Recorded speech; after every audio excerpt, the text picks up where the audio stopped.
에서 그리스도인과 관련된 도서를 찾아봤습니다. 그랬더니 의외로 굉장히 많은 책들이 검색이 되었습니다. 그리스도인과 관련된 여러 가지 책들이 제가 생각한 것보다 훨씬 더 많이 검색이 되었습니다. 관심이 많다는 얘기고 또 그리스도인으로 살아가기를 간절히 소망한다는 아마 내용일 겁니다.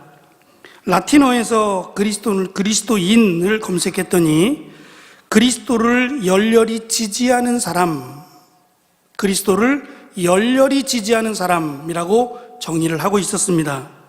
그렇다면 그리스도를 열렬히 지지하면 그리스도인이 되는 겁니까? 그리스도인이라고 하는 단어가 굉장히 생소해 보이지만 마태마가, 누가복음, 그리고 사도행전 초반부에 이르기까지 우리가 읽었던 11장 그 이전까지에는 그리스도인이라고 하는 단어는 없습니다. 그러니까 아마 새롭게 만들어진 단어일 것이다 라고 생각을 합니다. 무엇이 그리스도인일까? 도대체 어떠한 모습을 보았길래, 어떠한 특별한 모습을 보았길래 이 제자들을 그리스도인이라고 일컬었을까? 우리는 여기에 관심을 가지고 함께 은혜를 나누려고 합니다. 우리가 읽었던 사도행전 11장은 두 가지의 사건을 배경으로 이루어지고 있습니다. 하나는 사도행전 9장입니다. 9장에서 스데반을 죽이는 일에 적극적으로 참여했던 사울, 바울이라는 이름을 갖고 있는 사울이 예수 그리스도를 다메섹에서 만납니다. 9장에서 다메섹에서 만나고 갑자기 변합니다. 사람이 이렇게 바뀌어도 바뀔 수가 있는 겁니까? 예수를 믿는 자들을 잡아 죽이겠다고 다메섹까지 단숨에 쳐올라갔던 사울인데 그가 예수 그리스도를 만나고 나서는 완전히 바뀝니다. 언제 그랬냐 싶게 회개하고 예수 그리스도를 전하는 사람이 되어버렸습니다. 가장 놀란 사람들은 유대인들이었을 겁니다. 유대인 지도자들은 자기 앞으로 대제사장도 될 수 있을 만큼 그렇게 촉망받았던 젊은이가 미친 거 아닌가? 저가 지식이 많아서 미친 거 아닌가? 아니면 혹시라도 어떤 영양 탓에 무엇을 잘못 먹었거나 여러 가지 추측이 많았을 겁니다. 어떻게 사람이 저렇게 바뀔 수 있을까? 변해도 이렇게 변할 수 있을까? 아마 많은 충격을 받았을 겁니다. 물론 유대인들뿐만 아니라 예루살렘 교회도 마찬가지였습니다. 어느 날 돌변해서 갑자기 예수 그리스도를 전하고 있는 사울을 바라보며 쇼다. 사울은 지금 스파이 노릇을 해서 누구를 잡아 가둘지 지금 꾀를 부리고 있는 거다, 계략을 부리는 거다라고 생각을 할 만큼 바울의 변화는 충격적이었습니다. 그리고 이어져 10장이 나오는데 10장은 유대인들에게 사실 더 충격입니다. 고넬료라고 하는 사람은 로마 황제를 측근에서 보호하던 백부장이었습니다. 로마에는 원로원 제도가 있어서 이 원로원들로부터 황제를 지키는 일들이 필요했는데 그때는 황제가 가장 믿을 수 있는 최측근의 사람들, 친인척이겠죠? 최측근의 사람들을 100명 딱 정예부대를 만들어 놓고 황제를 보호했다고 합니다. 만약에 이들을 믿지 못하면 어느 순간이든지 이 100명은 황제를 암살할 수도 있었던 겁니다. 그렇기 때문에 가장 믿을 만한 사람, 가장 신뢰하는 사람을 100명을 뒀는데 그들을 지금 예루살렘으로 파견을 했던 겁니다. 당시 예루살렘이 시끄러웠고 예루살렘에 반란이 일어날 조짐이 보이자 황제가 그들을 보내서 당시 헤롯을 보호하려고 보냈던 겁니다. 그러니까 엘리트 중에 엘리트인데 지성인이며 가장 믿을 만한 사람이 어느 날 갑자기 예수 믿는 자가 되었습니다. 그것도 온 가족이 말입니다. 이게 도대체 어떻게 된 일입니까? 예수를 믿는 사람들을 잡아 죽이겠다며 잡아 가두고자 심지어는 스데반이 죽어갈 때 자기 옷을 던져서 당연히 죽어야 된다라고 의사표시를 했던 사울이 다메섹을 갔다 오더니 미쳐서 돌아왔다고 생각을 한 겁니다. 예수를 믿으라고 말하고 있기 때문입니다. 이 두 가지 사건, 사울이 예수 그리스도를 믿고 그리스도인이 됐다고 하는 사건, 그리고 고넬료가 그리스도인이 되었다라고 하는 사건은 유대인들에게는 굉장히 충격이었습니다.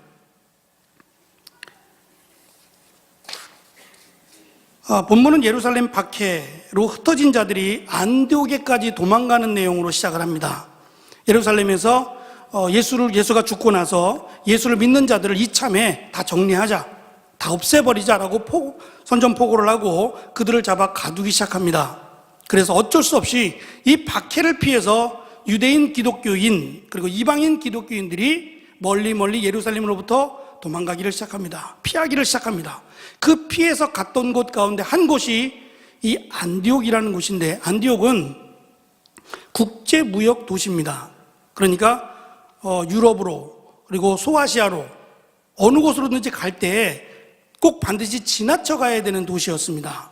그러다 보니까 당연히 국제도시였고, 이 국제도시는 많은 다양한 사람들이 살고 있었습니다. 한 민족이 아니라 굉장히 다양한 여러 민족들, 특히 이방인들이 그곳에 모여서 살고 있었습니다. 언어가 다르고 생활이 다른, 전혀 하나 될 듯하지 않은 굉장히 어수선한 그런 동네였는데, 그 도시까지 유대인 기독교인들, 이방인 기독교인들이 갔던 겁니다. 도망간 겁니다, 사실은.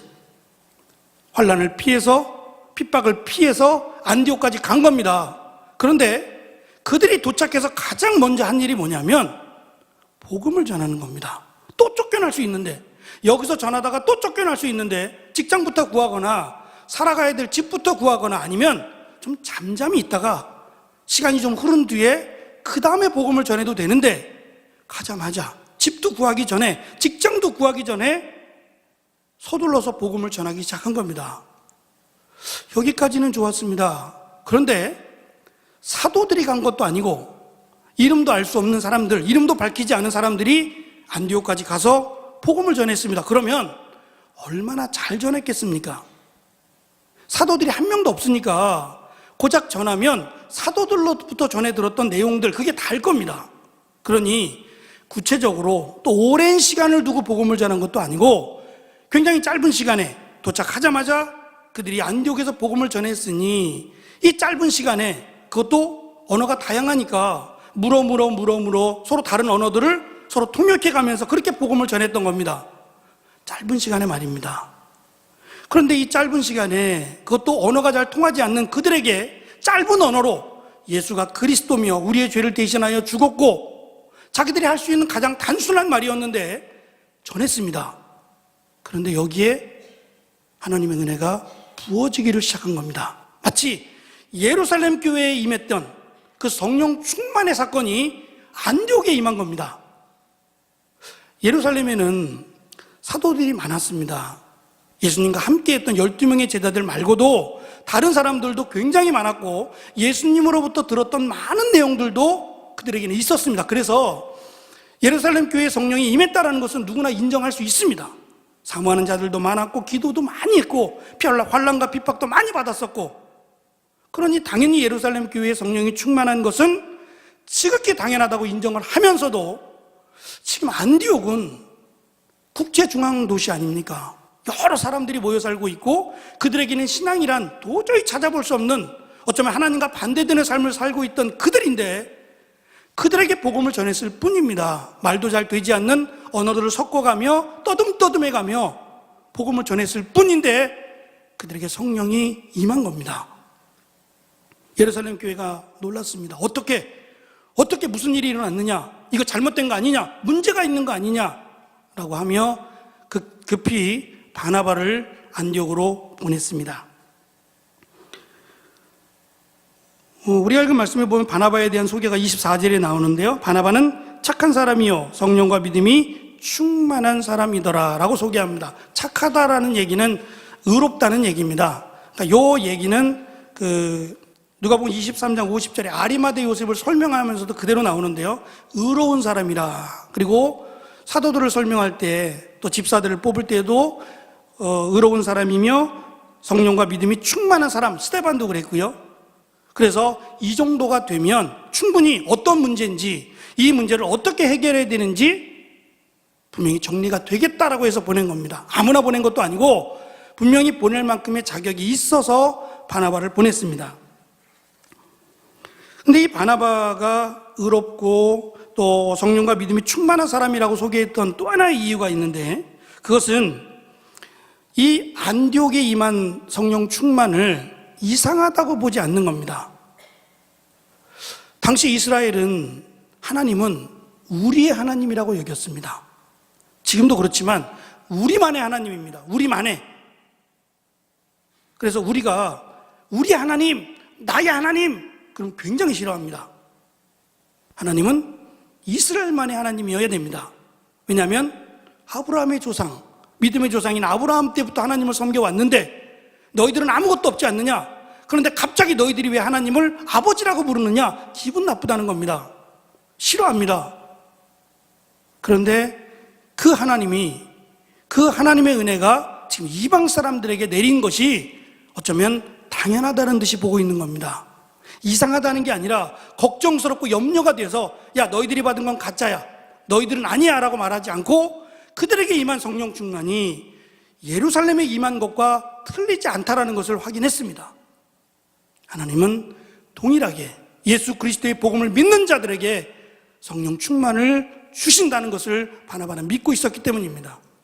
그리고 나서 바나바는 지금 이들에게 임한 성령 충만, 성령의 충만한 은혜가 이러다가 계속 이루어지는 게 아니라 이러다가 사라질지도 모른다는 생각을 갖게 됩니다.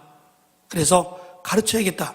서둘러 더 많이 이들에게 전한, 그냥 예수 믿으세요, 예수 믿으면 구원받습니다, 예수가 우리의 죄를 대신해 십자가를 지셨고, 이런 짧은 말씀을 듣고도 이렇게 성령 충만이 되었다면 더 가르쳐야겠다, 더 많이 가르쳐야겠다고 생각하고 어디로 가느냐 하면 다소로 갑니다.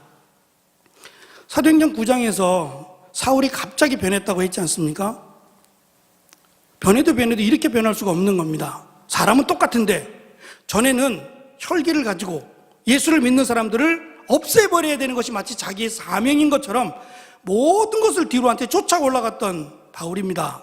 그런데 그가 올라갔다 내려오면서부터는 완전히 바뀌어버려서 자기들에게까지, 유대인 지도자들에게까지 복음을 전하고 있는 겁니다. 예수를 믿어야 된다고, 정신 차리라고, 너희들은 지금 잘못 알고 있는 거라고, 예수를 믿어야만 구원을 받지, 할례를 행하고 율법을 지키고 전통을 지켜야만 구원을 받는다는 건 잘못된 거라고, 나도 전에는 그랬었는데 그게 잘못된 거라고, 예수를 믿어야 된다고 열정적으로 복음을 전하는 모습에 유대인들은 죽여야겠다, 이거 안 되겠다, 이건 도저히 안 되겠다, 이대로 놔두면 사도들보다 더한 역할을 이거 하겠다라고 해서 죽이려고 할 때에 바나바를 비롯한 그 제자들이 다소, 사울의 고향이었죠, 자란 다소로 가라고 합니다. 거기 가서 좀 피해 있으라고. 그래서 사울은 다소로 내려가야만 했었는데 거기까지 쫓아가서 사울을 다시 불러온 겁니다. 불러와서 여기서 안디옥에서 예수 그리스도에 대해서 가르치자라고 사울을 데리고 왔던 겁니다. 어쩌면 가장 예수 그리스도에 대해서 정확하게 가르쳐 줄 사람은 사울이라고 생각을 했습니다. 또 하나는 언어의 문제입니다. 사울처럼 이 안디옥에서 수많은 언어를 가진 사람들에게 복음을 전할 사람이 없었습니다.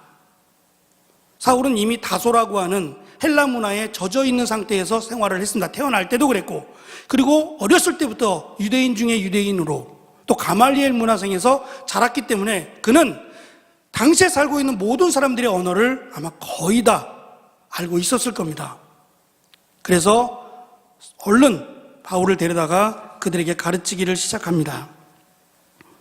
이 그리스도인이라고 하는, 우리가 읽었던 열왕기상 11장에 등장하는 그리스도인이라고 하는 이 단어가 사도행전에 한 번 더 나옵니다. 26장에 가서 한 번 더 나오는데 이 단어를 살펴보니까 바울이 헤롯 아그리빠 왕에게 자신이 그리스도인이 된 것에 대해서 소개하는 내용이 있습니다. 그때 헤롯이 하는 말이, 네가 지식이 너무 많아서 미쳤나 보다, 잠시 미쳤나 보다, 정신 좀 차리라고 이렇게 다그치며 대화하는 내용 가운데 바울이 이런 말을 합니다. 내가 예수 그리스도를 만나고 내가 지금의 내 모습이 됐을 때에 나는 주님을 만났고 그 주님으로부터 이런 음성을 들었습니다. 사울아 사울아, 내가 어찌하여 나를 박해하느냐? 가시채를 뒷발질하기가 내게 고생이구나 라고 하는 음성이었습니다. 사도행전 26장 14절의 말씀인데요. 가시채를 깃발질하다라고 하는 것은 당시 속담입니다. 가시채는 두 가지 뜻이 있는데, 하나는 막대기에 가시가 달려서 소가 밭에서 일하다가 딴짓을 피우고 다른 곳으로 가면 이렇게 쿡쿡 찔러서 똑바로 가라고, 우리 같으면 뭐 소에게 하는 말들이 있잖아요. 워워 그러든지 똑바로 가라고 이렇게 하면서 툭툭 찌르는 것을 가시채라고도 말하고요. 또 하나의 뜻이 있는데 편말이라는 뜻이 있습니다. 우리도 예전에 지금처럼 교통이 원활하지 않고 고속도로가 놓여져 있지 않던 시대는 어디 한번 가려 그러면 산을 빙빙 돌아서 한참을 가야 됐습니다. 터널을 뚫는다는 건 뭐 상상할 수 없었으니까 한번 가려면 그냥 한참을 가야만 목적지에 도착할 수 있는데, 그 목적지에 도착한 초입에, 내가 가고자 하는 그 초입 길 앞에 편말이 붙어 있습니다. 오른쪽으로 가면은 개똥이네, 왼쪽으로 가면 소똥이네, 이런 식으로 편말이 붙어 있어서 이 편말을 보고 갑니다. 그래서 잘못 가게 되면 반나절 또는 한나절은 헛수고하는 겁니다. 헛수고뿐만이 아니라 이스라엘은 들짐승들이 있습니다. 그리고 강도들도 있습니다. 목숨이 위태로워질 수도 있습니다. 그러니까 꼭 편말을 확인하고 가야 되는데, 문제는 이스라엘은 일교차가 크기도 하지만 바람도 심하게 불 때가 있습니다. 회오리 바람 같은 바람인데, 그러면 편말이 이쪽을 가리키다가 바람을 맞아서 이쪽을 가리키기도 하고, 때로는 바람이 불어서 돌이 툭 치게 되면 편말이 깨지기도 합니다. 그래서 이쪽으로 가야 될 방향이 이쪽으로 되면 이건 정말 가도 끝이 없는 길이 되고 정말 목숨이 위태로울 수도 있는 겁니다. 그래서 성경에는 이 길에 대한 내용을 사망의 길 또는 생명의 길 이렇게 표현했던 겁니다. 길을 잘못 들어가면 죽을 수도 있고, 길을 제대로 가면 안전하게 내가 원하는 목적지에 갈 수 있기 때문입니다. 그런데 이 편말이라고 써있는 이 부분을 바울이 발로 차버린 겁니다. 이쪽으로 가면, 예수 그리스도를 믿으면 영생을 얻습니다 라는 편말을 걸어놨는데, 편말을 걸어놓은 건 아니고 그렇게 전했다는 겁니다. 예수 그리스도를 믿으면 영생을 얻습니다 라는 것을 전해줬는데, 그걸 편말이라고 본다면 이 편말을 바울이 바꿔버린 겁니다. 절대 그럴 수 없다, 절대 예수 그리스도를 믿으면 영생을 얻을 수 없다라고 하며 그 편말을 깨버렸다는 겁니다. 그래서 많은 사람들을 지옥 가게 만들었다는 겁니다. 그 이야기를 바울이 들었던 겁니다. 지금까지 자기는 하나님의 영광을 위하여, 그리고 구원을 위하여, 하나님의 나라에 들어가는 구원을 위하여 힘쓰고 애썼다, 내 모든 것을 바쳐서 그렇게 살겠노라고 지금까지 달려왔다. 근데 이게 헛수고일 뿐만 아니라 하나님을 대적하는 거였다는 겁니다. 하나님의 뜻을 방해하고 오히려 반대되는 것으로 많은 사람들을 지옥으로 데려갔다는 사실에 바울은 충격을 받을 수밖에 없었던 겁니다. 그리고 나서 바울은 이러한 고백을 합니다. 내가 달려갈 길과 주 예수께 받은 사명, 곧 하나님의 은혜의 복음을 증언하는 일을 마치려 하면은 나의 생명조차 조금도 귀한 것으로 여기지 않는다고 말입니다. 바울은 예수가 그리스도임을 믿고 주를 위해 살고 주를 위해 죽겠다고 결단을 합니다. 전에는 예수를 죽이고자, 그리고 예수를 믿는 자들을 죽이고자 결단하며 살아왔는데, 예수 그리스도를 만난 뒤로는 주를 위해 살고 주를 위해 죽겠다라고 결단을 한 겁니다. 그리고 이 고백을 합니다. 내가 그리스도와 함께 십자가에 못 박혔나니 그런즉 이제는 내가 사는 것이 아니요 오직 내 안에 그리스도께서 사시는 것이라. 이제 내가 육체 가운데 사는 것은 나를 사랑하사 나를 위하여 자기 자신을 버리신 하나님의 아들을 믿는 믿음 안에서 사는 것이라고 말입니다. 이것이 그리스도인입니다. 그냥 예수님을 지지한다고, 예수님은 우리의 왕이 되어달라고 지지하던 많은 사람들은 어느 날 갑자기 돌변을 하여 십자가에 못 박으라고 오히려 외쳐버렸습니다. 그들은 그리스도인이 아닙니다. 예수님을 지지한다고 해서 그리스도인이 되는 것이 아니라 바울의 고백처럼 내가 살아도 주를 위해 살고 내가 죽어도 주를 위해 죽겠다는 고백이 있어야 그리스도인이 된다는 말입니다. 안디옥입니다. 언어가 다르고 생활이 다르고 살아온 모든 것들이 다른 그 안디옥에서 바나바와 바울은 1년 동안 그들에게 예수 그리스도를 전하기 시작합니다.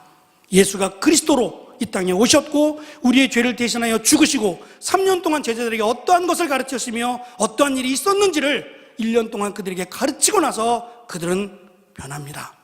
주를 위해 죽고 주를 위해 살기로 말입니다. 그래서 처음으로 안디옥에서 그리스도인이라고 하는 이름이 불려지게 되었습니다. 예수님을 3번씩이나 부인했던 베드로, 그는 주를 위해 살고 주를 위해 죽을 마음이 없었습니다. 예수님이 십자가에 달리시자 끝났다. 예수님이 십자가에 달리시면 내가 예수님을 따랐던 모든 것들, 예수님께 기대했던 모든 것들은 다 사라진다라고 하며 3번을 부인했습니다. 베드로만 그랬을까요? 다른 제자들 역시 예수님께서 십자가에 달리셨을 때 다 도망쳤습니다. 주를 위해 죽는 것은 쉽지 않다는 겁니다. 나에게 어떠한 이익이 주어지고 내가 예수를 믿음으로 어떠한 것들이 더 좋아지면 따를 수 있습니다.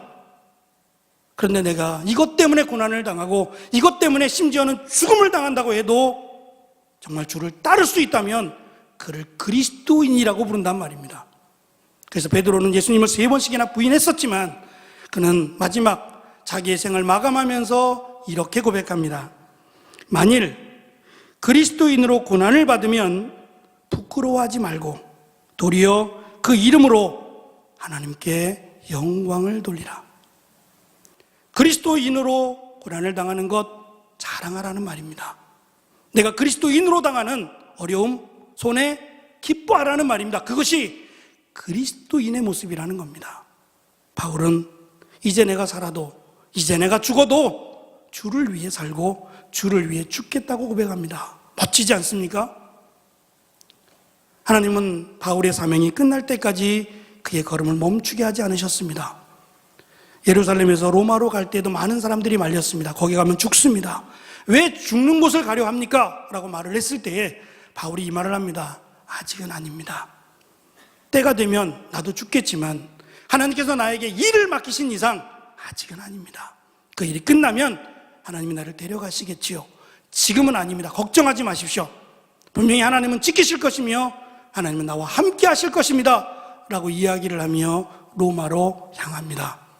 우리의 인생 여정에 그리스도인으로 살아가 보시지 않겠습니까? 주를 위해 살고 주를 위해 죽는 그리스도인의 인생을 살아보시지 않겠습니까?